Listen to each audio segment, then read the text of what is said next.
Welcome to our channel. Today we're diving into 10 psychology hacks that can make your everyday life easier and more fulfilling. You know, folks, sometimes life throws you a curveball and it's easy to feel overwhelmed or stuck, but let me tell you something. Understanding a little bit of human psychology can make a world of difference. We're talking about practical tips and strategies that can help you navigate relationships, make tough decisions, and boost your overall well-being. So if you're ready to unlock your full potential and start living your best life, buckle up and get ready for these 10 life-changing psychology hacks. How many of you are chronic people pleasers, always saying yes even when you mean no? You want to make everyone happy, keep the peace, but at what cost? Putting others' needs first can leave you drained and resentful. Break free and make decisions that align with your values. Recognize when you're people pleasing. Set boundaries. It's not selfish. Start small, say no and feel the freedom. Teach people how to treat you. Make decisions that align with your values and goals. It's your life. Don't let others dictate your path. We've all been there, staring at that menu, a million options, completely paralyzed by indecision. You go back and forth, appetizer or no appetizer, chicken or fish. It's supposed to be a fun night out, but the pressure is on. Well, I'm here to tell you, you can hack this common dilemma with a little psychology. First off, ditch the idea of the perfect choice. There's no such thing. Too much pressure leads to analysis paralysis. Instead, try narrowing down your options. Pick a category you're craving, then choose 2 or 3 dishes that sound good. Now go with your gut. What's calling to you in this moment? Don't overthink it, trust your instincts. And hey, if you want to try something new, go for it. But if you're feeling overwhelmed, there's no shame in ordering a familiar favorite. Remember, it's just food, folks. The important thing is to enjoy the experience and the company you're with.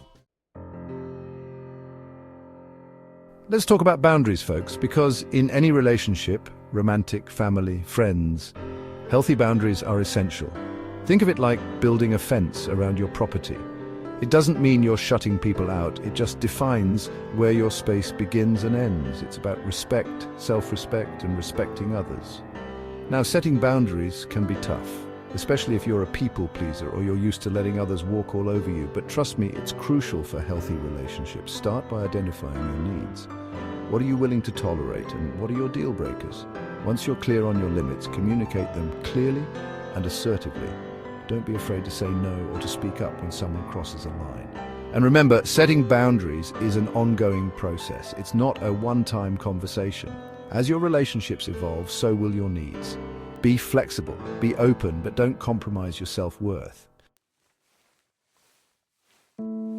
Chapter 4. Criticism. Dodge the bullets, take the treasure. Nobody likes to be criticized, right? It can sting, make you feel defensive, like you're not good enough. But here's the thing. Criticism, even when it's poorly delivered, can be valuable. The key is learning to separate the wheat from the chaff. First off, don't take it personally. Easier said than done, I know, but remember, criticism is often more about the other person than it is about you. Their perception is their reality, doesn't mean it's yours. Take a deep breath, try to see it from their perspective. Next, ask yourself, is there any truth to what they're saying? Even a kernel of truth can be used for growth. If so, use it as an opportunity for self-improvement. Now, if the criticism is unfair, mean-spirited, or just plain wrong, you have every right to dismiss it. Don't waste your time and energy on negativity that doesn't serve you. Remember, you get to choose what you internalize. Chapter 5. Stress management. Don't let life live you rent-free. Look, life's a pressure cooker, right? Work, relationships, bills, it all adds up. But you don't have to let stress take over. You're in the driver's seat, remember? First things first, identify your triggers. What sets you off? Is it deadlines, traffic, that one relative? Once you know your enemies, you can start to manage them. Next up, healthy coping mechanisms. And I'm not talking about a carton of ice cream or a bottle of wine, folks. We're talking about sustainable strategies that nourish your mind and body. Exercise, meditation, spending time in nature. These are your weapons against stress. And remember, prioritize self-care. You can't pour from an empty cup.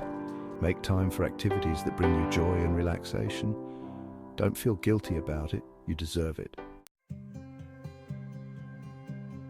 Chapter 6. Boost your self-confidence. You're more capable than you think. Let's talk about self-confidence, folks, because when you believe in yourself, you can achieve anything. But if you're constantly doubting yourself, holding back, it's time to change that narrative. First and foremost, identify your strengths. What are you good at? What are you passionate about? Focus on those things. Let them fuel your fire. Next, set realistic goals.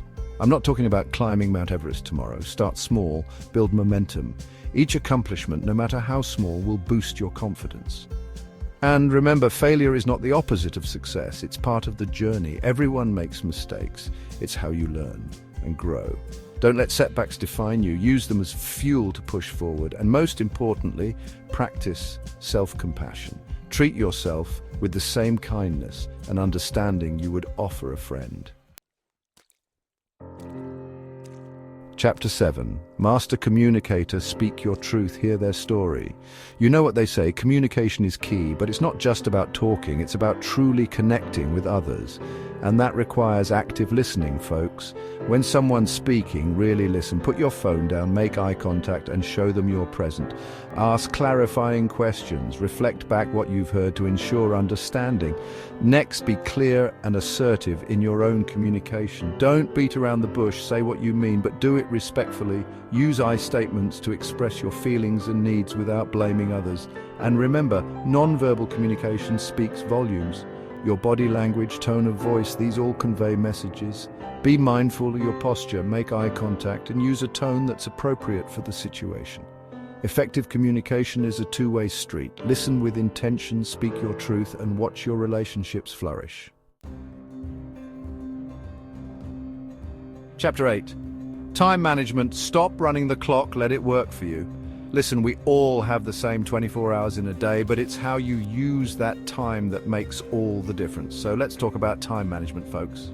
Because when you're in control of your time, you're in control of your life. First things first, prioritize your tasks. What absolutely needs to get done today? What can wait? Make a list, rank your to-dos, and tackle them one by one.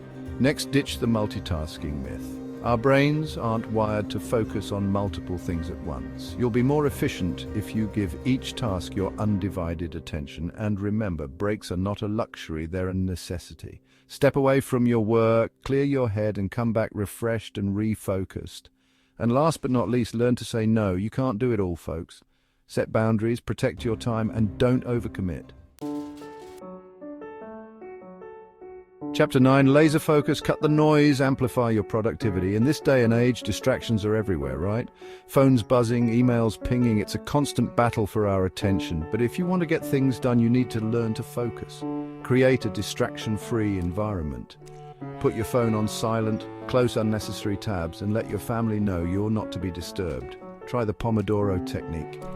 Set a timer for 25 minutes of focused work, followed by a 5-minute break. Repeat this cycle 4 times, then take a longer break. It's amazing what you can accomplish when you eliminate interruptions. And remember, your environment plays a big role in your focus. Find a quiet space, use noise-canceling headphones, or try working in nature. Experiment and see what works best for you. And most importantly, be kind to yourself. Our brains aren't wired for constant focus. It's natural to get distracted. Just gently guide your attention back to the task at hand. Chapter 10. The Power of Gratitude. Shift your focus, change your life.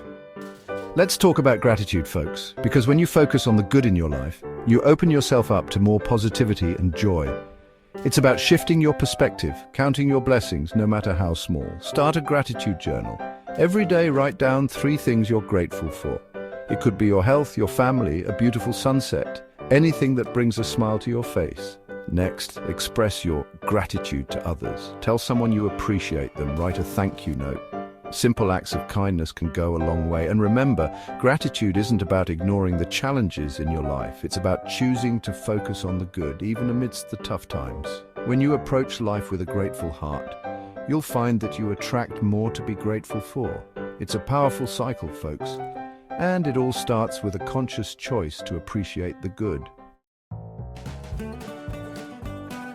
Outro, that's a wrap. Your journey to a better you starts now. Thanks for watching.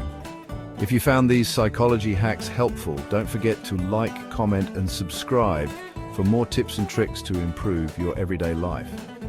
Remember, folks, understanding a little bit about how your mind works can be a game changer.